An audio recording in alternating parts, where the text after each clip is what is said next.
DNA मित्रों, जब दुनिया में ईरान और अमेरिका के बीच वॉर का काउंटडाउन चल रहा है, तब हम आपसे यह कहने जा रहे हैं कि भारत और पाकिस्तान के बीच जंग जैसे हालात फिर से बन रहे हैं। पिछले 24 घंटे में यानी कल से अब तक ऐसी कई घटनाएं एक साथ हुई हैं, जिसे देखने के बाद आप आसानी से समझ जाएंगे कि भारत पाकिस्तान के बीच हालात अच्छे नहीं हैं।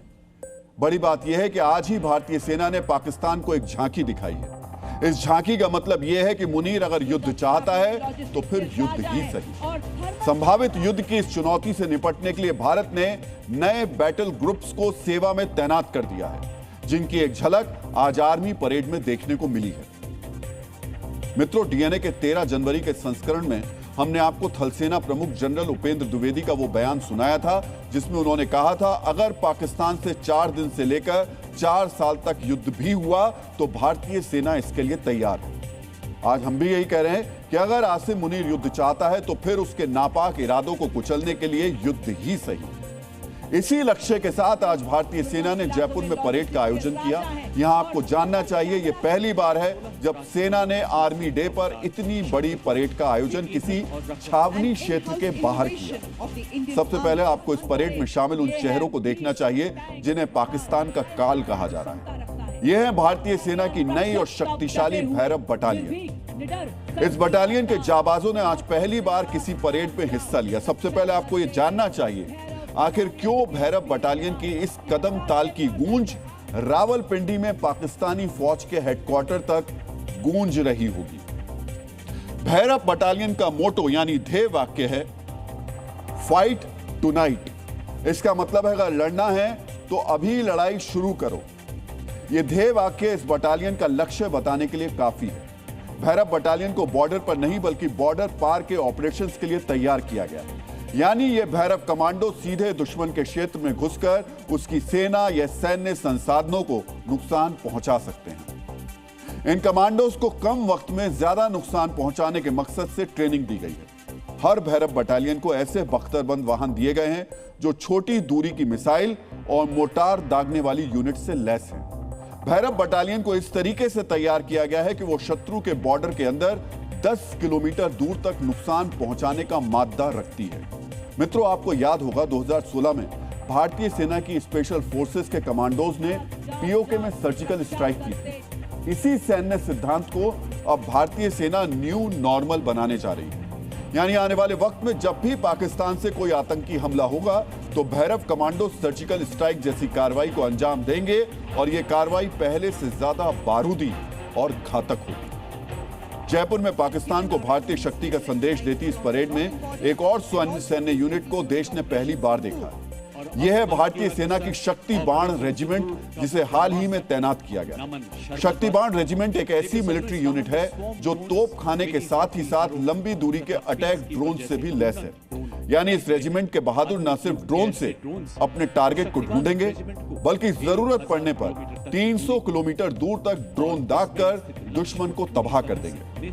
मित्रों, आज भारत की सामरिक शक्ति पाकिस्तान से कई गुना ज्यादा बढ़ चुकी है, लेकिन पाकिस्तानी फौज और उसके जनरल्स के अंदर हमेशा से भारत के साथ जंग छेड़ने की एक बुनियादी जिद रही है। इसी जिद को लेकर मशहूर सामरिक लेखक क्रिस्टन फेयर ने एक लेख लिखा था।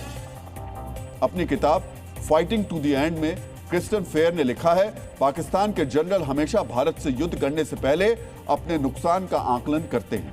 पाकिस्तानी फौज को पता होता है कि भारत से युद्ध में नुकसान उनका ही होना है, लेकिन पाकिस्तान में भारत विरोधी सोच और फौज के खोखले कद को बरकरार रखने के लिए वो हर हार के बाद भारत के साथ एक और युद्ध की तैयारी करने लगते हैं। जो क्रिस्टन फेयर ने लिखा है, उसी डॉक्ट्रिन को आज पाकिस्तान के फील्ड मार्शल आसिम मुनीर ने अपना लिया है। मुनीर की कमान में ही ऑपरेशन सिंदूर के दौरान पाकिस्तान ने भारत से शिकस्त खाई, लेकिन मुनीर दोबारा एक नए युद्ध को अंजाम देने की अब कोशिश कर रहा है।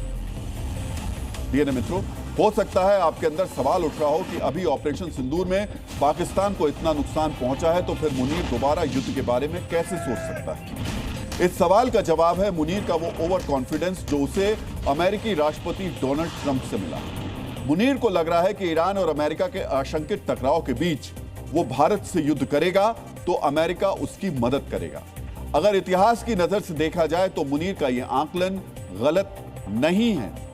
जब 1965 में भारत पाकिस्तान के बीच युद्ध हुआ तो जंग से कुछ महीने पहले ही अमेरिका ने पाकिस्तान को मजबूत और दमदार पैटर्न टैंक सप्लाई किए थे। 1971 की जंग में अमेरिका ने अपना नौसैनिक बेड़ा पाकिस्तान की मदद के लिए भेज दिया था। करगिल के युद्ध में भी अमेरिका ने पाकिस्तानी घुसपैठियों को बचाने के लिए भारत को सैटेलाइट कोऑर्डिनेट यानी घुसपैठियों की लोकेशन देने से इनकार कर दिया था। मित्रों, आज भारत और अमेरिका के रिश्ते पूरी तरीके से स्पष्ट नहीं है, क्लियर नहीं है।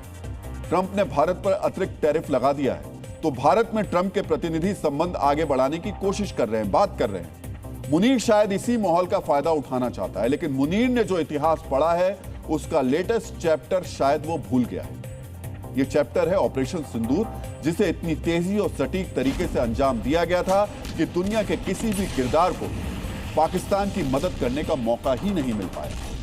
आज आर्मी डे के मौके पर भारतीय सेना ने एक शॉर्ट फिल्म रिलीज की।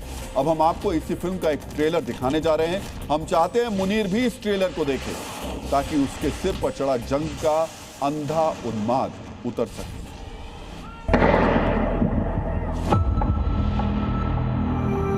एक इंसान है, उसने उसको गोली मार दी।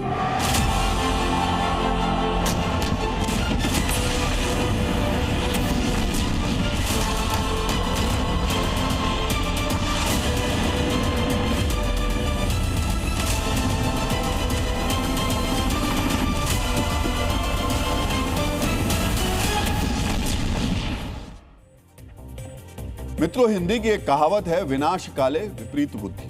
यानी इंसान का जब विनाश आता है तो नियति उसकी बुद्धि हर लेती है। कुछ ऐसा ही आसिम मुनीर के साथ भी हो रहा है। भारत और अमेरिका को लेकर CFR यानी काउंसिल ऑन फॉरेन रिलेशंस की लेटेस्ट रिपोर्ट साफ साफ बता रही है कि भारत से युद्ध करने के मुनीर अलग अलग पैंतरे अपनाएगा। अब हम आपको भारत पाकिस्तान के संभावित युद्ध से जुड़ी रिपोर्ट का आंकलन दिखाने जा रहे हैं। CFR की रिपोर्ट के पहले बिंदु में कहा गया है कि भारत के साथ लगती सरहद पर पाकिस्तान अपनी सैन्य तैनाती बढ़ाएगा। दूसरे बिंदु में कहा गया है कि सिंधु नदी जल समझौते को लेकर भी पाकिस्तान सीमित टकराव को शुरू कर सकता है। रिपोर्ट के तीसरे और सबसे अहम बिंदु में साफ साफ कहा गया है कि साल 2026 में भारत को उकसाने के लिए पाकिस्तान की तरफ से आतंकवादी गतिविधियां बढ़ेंगी। मित्रों, CFR की रिपोर्ट में युद्ध से जुड़े जिस तीसरे बिंदु का जिक्र किया गया है, उस टेरर प्लान पर मुनीर ने काम करना शुरू कर दिया है।